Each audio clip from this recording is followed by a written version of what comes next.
हर बाग, हर खेत और हर पहाड़ी पर एक छोटी सी मखलूक खामोशी के साथ फूलों के दरमियान उड़ती रहती है। आम निगाह में वो बस एक मक्खी है, लेकिन कुरान करीम में इसी नन्ही सी मखलूक के नाम पर पूरी एक सूरत नाजिल हुई। सूरह नहल यानी शहद की मक्खी। अल्लाह ताला फरमाते हैं, और तेरे रब ने शहद की मक्खी के दिल में ये बात डाल दी कि पहाड़ों में, दरख्तों में अपने घर बना, फिर हर किस्म के फलों से खा और अपने रब के हमवार किए हुए रास्तों पर चल। इनके पेट से मुख्तलिफ रंगों का एक मशरूब निकलता है जिसमें लोगों के लिए शिफा है। बेशक इसमें गौर करने वालों के लिए निशानी है। सूरह नहल 16:68-69 का मफहूम। इन आयात में शहद की मक्खी को महज एक कीड़ा नहीं बल्कि अल्लाह की निशानी के तौर पर पेश किया गया है।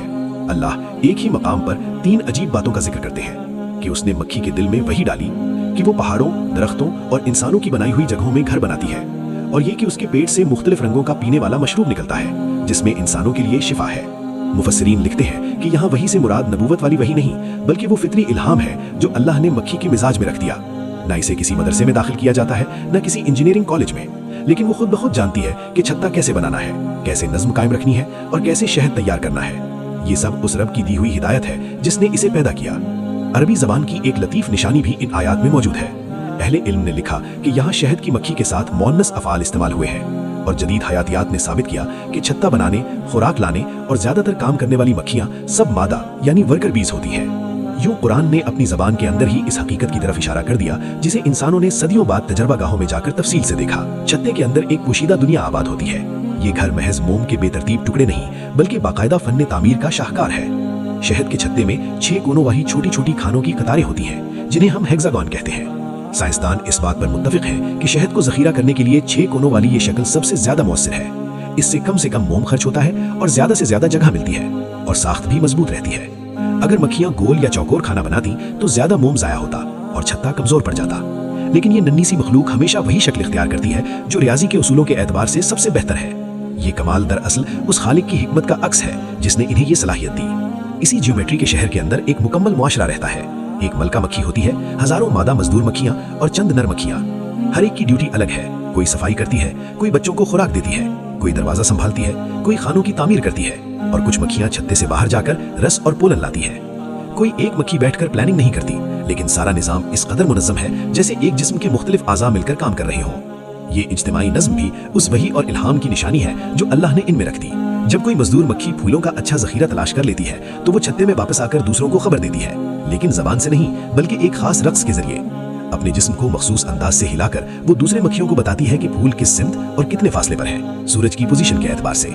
बाकी मक्खियां इस इशारे को समझ जाती हैं और सीधा उसी जगह पहुंच जाती हैं। इतने मुख्तसर दिमाग में इतनी पेचीदा मालूमात का निजाम उस जात की कुदरत पर दलालत करता है जिसने उन्हें बनाया और रास्ता सिखाया। तहकीकात से यह भी मालूम हुआ कि छत्ते का रुख और ताकत दोनों चीजें इस बात को मुतासिर करती हैं कि मक्खियां कितनी जल्दी और कितनी देर तक बागों में प्रवास करती रहती हैं, और ये बात फसलों की पैदावार पर असरअंदाज होती है। ईमान की नजर से देखा जाए तो ये सब उन रास्तों का हिस्सा है जिनके बारे में अल्लाह फरमाते हैं कि अपने रब के हमवार किए हुए रास्तों पर चल। इस मुसलसल मेहनत का नतीजा वो चीज है जिसे दुनिया भर में मोहब्बत से खाया जाता है, शहद।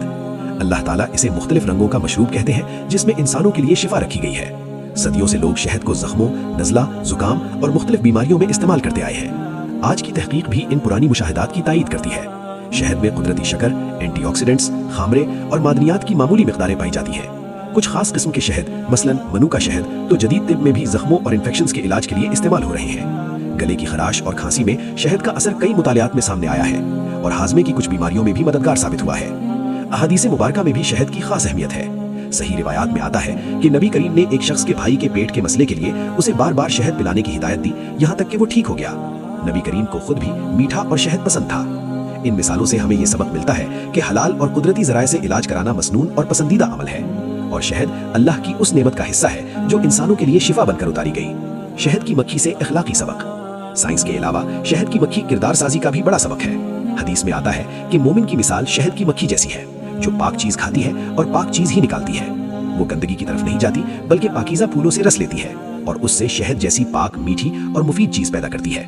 इसी तरह सच्चे मोमिन को चाहिए कि उसका खाना, कमाई, इल्म, सोहबत और मवाद सब पाक, हलाल और तैयब हो, और उसकी जबान और अमल से भी हमेशा खैर और नफा ही निकले। उलमा एक और नुक्ता भी बयान करते हैं, शहद की मक्खी जब फूल पर बैठती है तो उसको तोड़ती नहीं, शाख नहीं तोड़ती, बस अपना हिस्सा लेकर खामोशी से आगे बढ़ जाती है। इसी तरह मोमिन जहां भी जाए लोगों को फायदा पहुंचाए, लेकिन किसी के दिल को न तोड़े, किसी को नुकसान न दे। اس کی موجودگی سے گھر، رشتہ دار، دوست اور معاشرہ سب سکون اور محبت محسوس کرے۔ مکھی محنت اور نظم و ضبط کی بھی علامت ہے۔ وہ فارغ بیٹھنا نہیں جانتی، ہر پرواز کا ایک مقصد ہے، ہر حرکت کسی نہ کسی فائدے کے لیے ہے۔ مومن کے لیے یہ پیغام ہے کہ زندگی کو فضولیات میں ضائع نہ کرے، بلکہ نیت کو درست کر کے ہر کام کو اللہ کی رضا سے جوڑے اور سستی و غفلت سے بچے۔ چھتے کی اجتماعی زندگی امت مسلمہ کے لیے بھی ایک مثال ہے۔ ہزاروں مکھیاں مل کر وہ کام سر انجام دیتی ہیں جو کوئی ایک مکھی کبھی اکیلے نہیں کر سکتی۔ اسی طرح امت کے افراد اگر بکھر جائیں تو کمزور پڑ جاتے ہیں، اور اگر ایک جسم بن کر جڑ جائیں تو خیر اور بھلائی کے بڑے بڑے کام آسان ہو جاتے ہیں۔ آج ماہرین بتاتے ہیں کہ دنیا کی بہت سی فصلیں، پھل اور سبزیاں براہ راست پولینیشن یعنی مکھیوں اور دوسرے کیڑوں کے ذریعے بار آور ہوتی ہیں۔ اگر یہ ننھی مخلوق نہ ہو تو ہماری خوراک کا بڑا حصہ خطرے میں پڑ سکتا ہے۔ اس کا مطلب یہ ہے کہ شہد کا ہر چمچ، پھولوں سے بھرے ہر باغ اور ہماری پلیٹ پر موجود بے شمار نعمتیں سب کسی نہ کسی انداز میں شہد کی مکھی کی خاموش محنت سے جڑی ہیں۔ جب ماحول کی آلودگی، زہریلی ادویات اور درختوں کی کٹائی سے مکھیاں کم ہونے لگتی ہیں تو یہ انسانیت کے لیے خطرے کی گھنٹی ہے۔ اسلامی نظر سے دیکھا جائے تو شہد کی مکھی ہمیں یاد دلاتی ہے کہ زمین کی حفاظت، فطرت کی حفاظت اور اللہ کی بنائی ہوئی نشانیوں کی حفاظت سب ہماری خلافت عرضی کی ذمہ داری کا حصہ ہے۔ مکھیاں بچانا گویا ان آیات کو بچانا ہے جو اللہ نے ہمارے چاروں طرف پھیلا رکھی ہیں۔ غور و فکر کی دعوت۔ آخر میں شہد کی مکھی صرف شہد کا ذریعہ نہیں ہے بلکہ ایک زندہ آیت ہے۔ اس کے چھتے کی بناوٹ، اس کے معاشرے کی تنظیم، اس کی اڑان کا نظام اور شہد کی مٹھاس اور شفا سب کچھ یہ پیغام دیتی ہے کہ یہ سب کچھ اندھا اتفاق نہیں بلکہ حکمت والے خالق کا بنایا ہوا نظام ہے۔ جب ایک مومن کسی باغ میں مکھی کو پھول سے پھول تک اڑتے دیکھتا ہے تو وہ صرف ایک کیڑا نہیں دیکھتا بلکہ اپنے رب کی قدرت اور رحمت کی جھلک دیکھتا ہے۔ اسے یاد آتا ہے کہ جیسے مکھی اپنے رب کے الہام کے مطابق چلتی ہے ویسے ہی مجھے اپنے رب کے احکام کے مطابق زندگی گزارنی ہے۔ جیسے مکھی حلال اور پاکیزہ رس سے شہد بناتی ہے ویسے ہی مجھے حلال رزق اور پاکیزہ علم سے اپنی زندگی کو شیرین بنانا ہے۔ اور جیسے مکھی پھول کو توڑے بغیر اس سے فائدہ اٹھاتی ہے ویسے ہی مجھے زمین اور بندوں کے ساتھ نرمی، خیر خواہی اور عدل سے پیش آنا ہے۔ اللہ تعالیٰ نے خود فرمایا، بے شک اس میں غور کرنے والوں کے لیے نشانی ہے۔